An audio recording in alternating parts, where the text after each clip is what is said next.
คก็ได้พี่สบายดีเต้นดังๆพากันมาสอมโทรศัพท์พี่น้องยูโรบินสันรู้สึกปะ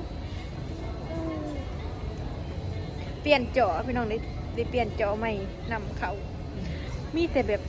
จอเสียไว้เนาะเขาฟังเนาะกันนั่นเลย ตะกี้น่ะกันได้พี่น้องตกน้องแล้วแต่แบบมันโมเมนต์เจาะแท้มาแต่กำมันน่ะเลยมันถือน้ำหน่อยหนึ่งก็คือแบบช็อตเลย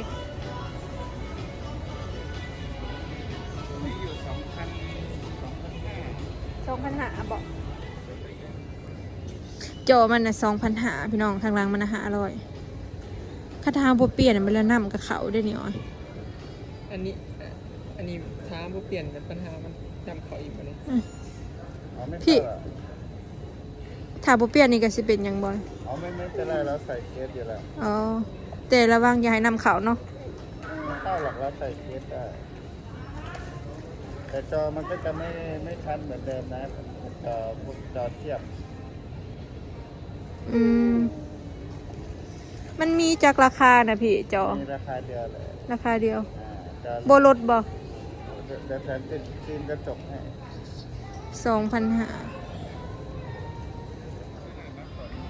แม่นครับโดนเยอะนานบ่พี่ชั่วโมงไปเลาะก่อนเนาะมาฮอดบ้านฮอดเฮือนนะพี่น้องป้าโถผู้ใดคือได้ทงขนมผู้ละทงนี่นะใช้ทำของเจ้านะอันนี้โอ้ได้ทงหนึ่งได้ผู้ละทงคอยบ่ได้โอ้ยตายเลยใครก็มาหอดพี่น้องมาเบิ่งทางพี่เชียงเครื่องอยู่แล้วหรือบ่เงินรถไทยมามือนิดแล้วพี่น้องเลยเสร็จเรียบร้อยล่างมืออื่นวางเสร็จเรียบร้อยฟ้าถ่าย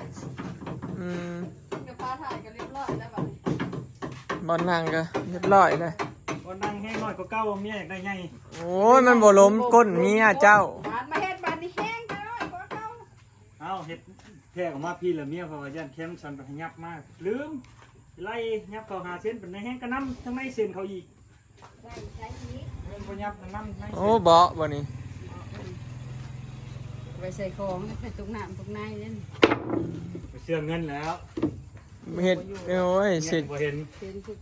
คือเก่าเม็ดแต่เชื่องไว้หกฉงยังเห็นคนหาจนบ่ยังเชื่องหัวใจเสียงไม่ใช่บอลอดดอกพอส่งเมียเป็นหนักสืบอยู่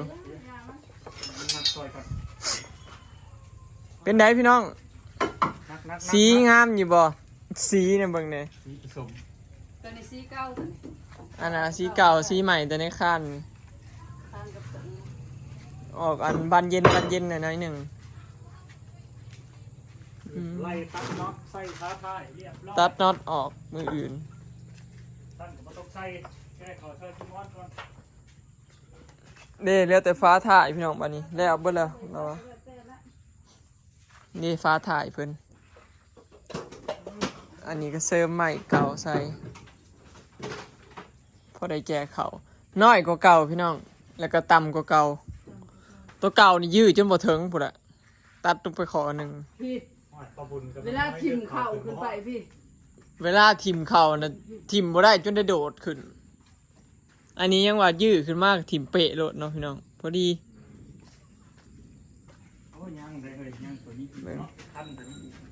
สีมือต่อสีพี่น้องสีมือสร้างสีผ่านบ่พี่น้อง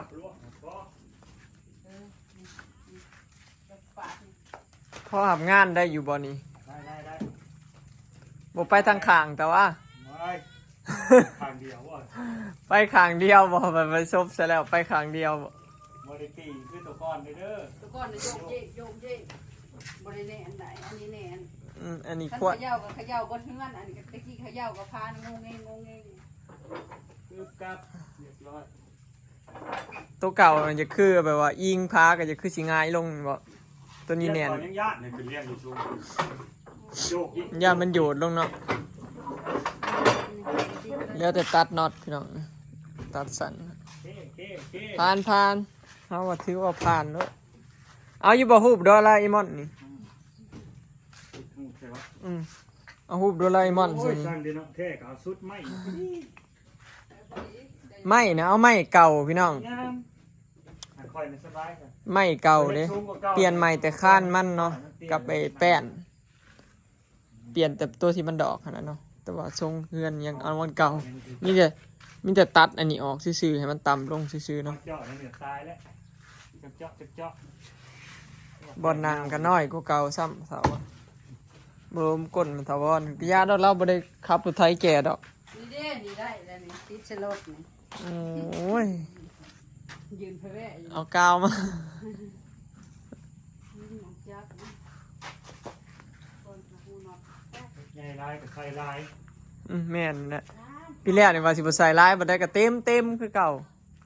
อันนี้มันทงบ่ใหญ่กับเจ้าสิใส่ล้นก็บ่ได้มันเต็มเท่าเนาะ แต่เขาจิมอนใส่มูนิเตอร์เครื่องยังบืนแต่คอนแทน โอ้ยน้ำเต็มไปหน้าซิมอนบอนไซน่ะเห็นคนยากพี่น้องเขาตัดเนาะมันได้คนหลายรถผัดน้ำผัดเต็มให้หน้าเพื่อสิแล้วคนพัทะเลว่าบ่เรื่องเกี่ยวเข่าบ่มากก็ได้แล้วอ่ะให้มาแต่มือหมัดก็มือคนเหรอ ม่วนสิโง่เขามาเฮ้ยสิไปใช้เดี๋ยวสิจอดแน่บ่แน่ อันนี้คือกองเข่าไม่เท่าแหละพี่น้องกองเข่าคูแฝดคนเบิดมือได้น้อยเดียว เห็นแต่ในคลิปเนาะบอยก็หากนมาหอดแล้วคนเบิดมือได้น้อยเดียวพี่น้องมันคนยากมันติดลมบางเนี่ยรถไทยแล้วเห็นแต่ในคลิปเบาแป๊บเนาะไทยก็มีแต่ขี้ตมโอ้เขาตัดพี่น้องได้คนลายรถพร้อม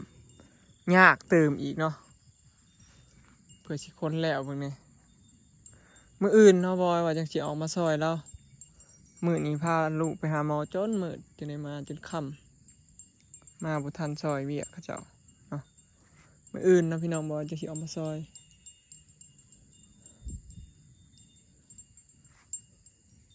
เราบ่ต้องการปานใดดอกคนนั่นคนเกี่ยวเราอะเราต้องการคนหมัด คนหมัดคนนี่ยากเนาะมันอย่างนำขี้ตมหมัดกับหมัดยากเขาตัดแล้วก็คนยากเลยนำขี้ตมพร้อมเฉพาะหน้าบ่มีขี้ตมนี่ก็ยังว่าคนยากเลยพี่น้องเพราะว่าเขาตัดได้เฮาได้คนลายรถเนาะมันรวมทั้งหญ้าทั้งเพื่องเลยเขาตัดบ่คือเขาเกี่ยวเด้เขาเกี่ยวมือยังว่าเขาเลือกเกี่ยวแต่เขาสินะอันนี้ทั้งหญ้าทั้งเพื่องเนาะรวมกันมันก็เลยกลายเป็นแบบว่าคนยากคนลายรถเนาะจากหน้าที่เฮาเกี่ยวมือนี่คนรถหนึ่ง2 รถกระเบิดสินะพี่น้องบ้านนี้เขาตัดเขากลายเป็น4-5 รถผู้ใดอยากทบครึ่งผู้ใดจากต่างกันแฮงเนาะ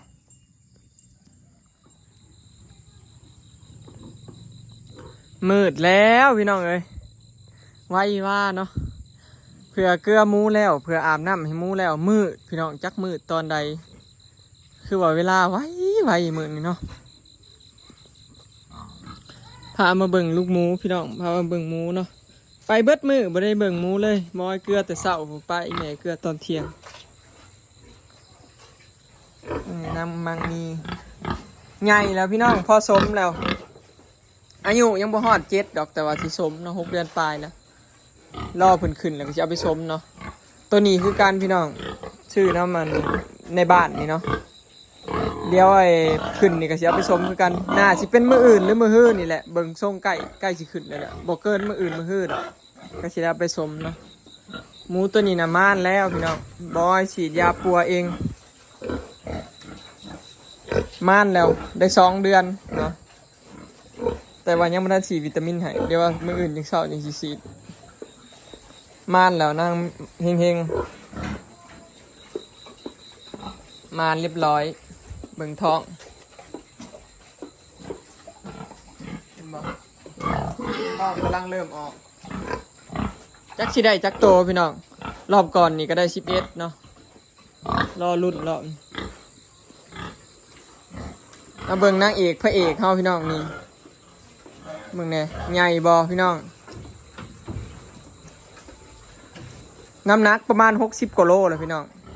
ตัวใหญ่นั้นเบิ่นเกือบ70แล้วบ่ประมาณ60ปลาย70โลแล้วพี่น้องหมูบอย13โตเนาะอิ่มแล้วก็นอนขอรอแค่นี้อาบน้ำให้แล้วก็แล้วอาบน้ำตอนเที่ยงกับตอนแรงพี่น้องบอยส่วนหลายบ่ค่อยอาบดอกตอนเช้าท่านบ่ฮ้อนนี่ลีรอเนาะแบบบ่ได้อาบแบบให้ตลอดเด้บางมื้อก็อาบเช้าเที่ยงแรงเนาะบางเทื่อฮ้อนแห้งเขาอาบน้ำลายก็บ่ดีเด้พี่น้องมันก็เป็นไข้เด้หมูมันก็เป็นไข้เป็นไอเป็นปอดอยู่ได้เห็นว่าอากาศยามฮ้อนก็ได้เพราะว่าแบบว่าอากาศร้อนแห้งๆแล้วเขามาอาบน้ำเนี่ยนะพี่น้องขนาดคนก็ยังสิเป็นไข่เนาะต้องพักซะก่อนร้อนจะได้กระบอกผ้าอาบสินะบอยอาบให้แต่ตอน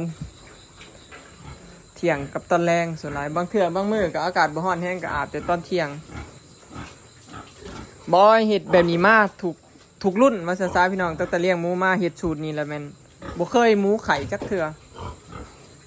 ขนาดน้ำดูรอบได้แต่เป็นไข่ลดหมูอาบไร้ก็บดี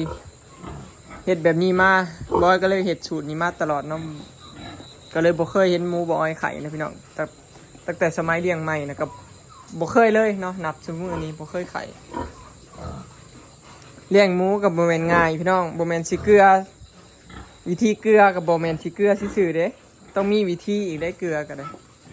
บ่แม่นเฮาตื่นมาสิมาเกลือแล้วมันถามันใหญ่คายบ่แม่นพี่น้องเนาะหลายคนเห็นเฮาเลี้ยงคือว่าง่ายเนาะเห็นแต่เฮาเลี้ยงเสียบ่เห็นตอนเฮานั่นดูแลนั่นนี่นะเห็นเฮาตอนขายเนาะส่วนหลายคนเห็นตอนขายแล้วว่าเลี้ยงหมูแหละง่ายคือว่าเห็นจริงบ่ง่ายพี่น้องคิดเห็นแต่หมูเจ็ดสีเนาะพี่น้องตะกะบาบเราอยู่หมูเรามันกัดกันตายสลอยกับซื้อซีนซอยเพิ่นอยู่ซื้อซีนกับเมทัลมาลาผู้ละ200ซื้อซีนหมูซอยเจซีหมูวันหมูเรามันตายพี่น้องรุ่นเดียวกันแหละกับของบอยเนาะแต่ว่าหมูเราอายุหลายกว่าหมูบอยประมาณ2-3 มื้อนี่แหละประมาณคุณไล่เลี่ยกันเนาะได้คลายพร้อมกันหั่นล่ะขอกที่เราหมูตายหั่นล่ะหมูมันแนวนี้เนาะพี่น้องหมูมันครบกันนี่คือมันครบลุ่มครบเบิดคอกเลยโบแมนสิครบตัวเดียวเลยสมมุติหมูตัวนี้เนาะถือหมูครบดูสิหมูเบิดคอกนี่ก็ลุ่มครบเลยคำมันเห็นเลือดย่อยหรือว่ามีห้อยบาดเลือดย่อยเลือดไหลมันไหลดูดเลือดจนเบิดโตผู้ใดหมูนี่สัมพีดิบผู้ใดเวลามันไหลหยอกกันเนี่ยตัวใดมีบาดมันไหลดูดเลือดจนเกี่ยงผู้ใดจนมีเลือดออกมาส่วนลายกับหมูมันเครียดพี่น้องหลายสาเหตุอยู่เนาะที่หมูกัดกันกันสาเหตุที่1ก็คือมันเครียดเนาะสาเหตุที่2ก็คือแบบคนละแม่เนาะแบบสมมติว่าคอกนี่นะแบบ2 แม่มาร่วมกันอย่างสี่นะโมเมนต์พ่อแม่เดียวกันส่วนลายแบบนั้นก็ครบเนาะแต่ว่าส่วนลายเนี่ยหมูมันเครียดพี่น้องถ้ามันเครียดแล้วมันหมักครบกันได้ส่วนลายก็มีแต่เจอแนวนั้นเนาะคันพ่อแม่เดียวกันมาคนละพ่อแม่มาร่วมกันนะหมูมันเป็นปกติเขาต้องได้ซ้อมเนาะตัวนั้นคันแม่เดียวกันนี่ต้องซ้อมหมูบ่ให้มันเครียดเวลาเกลือแต่ละมือกับแบบพอมียาแก้เครียดให้หมูอีกเลยพี่น้องแบบผสมน้ำก็มีหรือว่าแบบฉีดก็มีสังเกตเบิ่งตัวใดซีหุ่นตัวใดแบบอารมณ์บ่ดีนะบ่แม่นฉีดเกลือซื่อๆแล้วแต่ละมื้อพี่น้องเบิ่งอีกว่าตัวใดมันหมักครบหมู่ตัวใดมันอารมณ์บ่ดีหมู่ซูนก็จะหายสินะนั่นแหละพี่น้องส่วนลายมันเครียดเนาะมันเก็บกดเดี๋ยวมันกินแต่หัวอาหารคู่มืออยู่ในคอกจังซี่มันก็เครียดคือกันเด้บอยก็มีของเล่นใจเครียดคือยางกับวิตามินผงเนาะเอาวิตามินผงแช่น้ำให้กินในถังในยาวิตามินนะมันก็สิมีแบบซอยแก้เครียดแน่เนาะแล้วก็ถ้าแม่นแบบลักๆก็ซื้อยาแก้เครียดมาโดดมาใส่หรือว่ามาฉีดเนาะ ดูแลดีๆหั่นล่ะพี่น้องบ่ให้มันเครียดว่าซะหลักๆเนาะจะง่ายเนาะเพราะคนเลี้ยงใหม่นี่ยากอยู่แล้วพี่น้องเนาะแบบว่าเฮาบ่ได้ศึกษาเฮาบ่ได้เรียนรู้บ่ได้หาประสบการณ์ก่อนที่สิมาเลี้ยงหมูหั่นนะเฮาพอเฮาเลี้ยงไปนำศึกษาไปนำนี่ยากเนาะมันก็สิเสี่ยงแบบนี้แหละพอเฮาเฮาเลี้ยงหมูเป็นก็ต่อไปหมูเฮาก็สิบ่เสี่ยงหยังเลยพี่น้องเหมือนว่าง่ายๆสำเลี้ยงหมูคุ้นนี่ความเสี่ยงนี่มันบ่มีพี่น้องคันว่าผู้ใดเลี้ยงหมูเป็นนะยากว่าซั่นซะสิเป็นนั่นเป็นนี่คันผู้ใดเลี้ยงหมูแล้วคิดว่าดวงเฮาบ่ได้อย่าไปคิดพี่น้องมันบ่เกี่ยวกับดวงเนาะเกี่ยวกับเฮาล้วนๆวิธีเลี้ยงหมูเนาะเฮาต้องศึกษาดีๆหั่นแหละก่อนที่บอยสิมาเลี้ยงหมูได้เพื่อสิเป็นบ่แม่นว่าเก่งเนี่ยพี่น้องเพื่อสิเป็นสำนี่นะบ่ได้ธรรมดาเด้พี่น้องต้องถามบอยก็ศึกษาทั้งศึกษาเองแล้วก็ทั้งถามฟาร์มนั่นฟาร์มนี่เด้บ่แม่นสิถามแบบฟาร์มใหญ่ฟาร์มเดียวแบบคิดว่าเขาเก่งนี่คือบ่แม่นเด้พี่น้องเฮาต้องถามถูกฟาร์มถามถูกคอกถามถูกคนแล้วเฮาก็มาเลือกใส่เอาบัดนี้มาลองกับหมูเจ้าของเนาะว่าแบบใดเวิร์กแบบใดดีเฮาก็มาเอาปรับใส่เจ้าของเนาะนั่นแหละพี่น้องวิธีการเลี้ยงหมูบ่ยากกับบ่ง่ายเนาะคือบอยเลี้ยงเกลือซุมื้อนี้กับบ่แม่นสิเก่งเด้พี่น้องบอยก็ศึกษาเรียนรู้ไปเรื่อยๆคือกันเนาะวิธีได้เวิร์กบอยก็เฮ็ดบอยก็มีหลายวิธีอยู่เนาะแต่ว่าไผสิเลือกเฮ็ดแบบใดเท่านั้นเนาะหมู2ตัวน่ะก็สมเรียบร้อยพี่น้องเนาะนาชิมานเบิดเลยล่ะตัวนี้นะติดแล้วตัวนั้นนะฮะกระสมไปบอกกี่มือเด้ยังบ่ทันได้หูผลแต่ว่าเบิ่งส่งก็สิติดแล้วมันแม่เก่าบ่ยากส่วนหลายเสียงนะแม่พันธุ์พี่น้องบอยอยากแนะนำเนาะผู้เลี้ยงหมูใหม่ว่าซะพี่น้องบอยก็บ่เก่งดอกแต่อยากแนะนำผู้ใดสิเลี้ยงหมูแม่พันธุ์นี่คือต้องศึกษาดีๆเนาะพี่น้องต้องศึกษาดีๆคือถ้าบ่เก่งบ่มั่นใจอีหลีบ่พาเลี้ยงเด้อแม่พันธุ์พี่น้องเพราะว่ามันยากหลายแม่1เนาะยากสม1นี่คือยากสม2คือยากดูแลหลังคลอดมันขายคือคนนะพี่น้องดูแลหลังคลอด2วิตามินเนาะ3ให้อาหารนำนมแนวใดให้หัวอาหารอันตั้งท้องแนวใดให้หัวอาหารแม่เลี้ยงลูกสำใดเกลือสำใดสินะมันหลายอย่างพี่น้องเนาะต้องศึกษาดีๆก่อนพี่น้องคันบ่เป็นอีหลีอย่าบ่เฝ้าเลี้ยงเด้อบ่เลี้ยงทูๆไทยๆไปนี่คือเจ๊งไปบ่รอดหรอกพี่น้องว่าง่ายๆซะก่อมานี่บอยกับผ่านมาแล้วพี่น้องบ่เคยเลี้ยงหมูแม่พันธุ์กับแบบเลี้ยงทูๆไทยๆไปแบบยากภาษาพี่น้องคำบอกอดีรอเนาะพอศึกษาเรื่องการเลี้ยงแม่พันธุ์นี่มันก็บ่ยากพี่น้องเขาศึกษากับแป๊บเดียวหั่นนะก่อนที่สิลงหมูนะศึกษาแล้วต่อไปเจ้าก็สิใช้เลี้ยงแบบง่ายๆบ่มีความเสี่ยงนะเจ้าก็เสี่ยงแต่รุ่นว่าหมูเจ้าสิได้จักโตเท่านั้นนะไปรุ่นเอาแต่ตัวนั้นเนาะอันนั้นจังว่าเอิ้นว่าดวงว่าสิได้จักโตเนาะคันเฮาเลี้ยงหมูเฮาเป็นนั่นเป็นนี่เนี่ยแสดงบ่แม่นแล้วกับดวงเป็นย้อน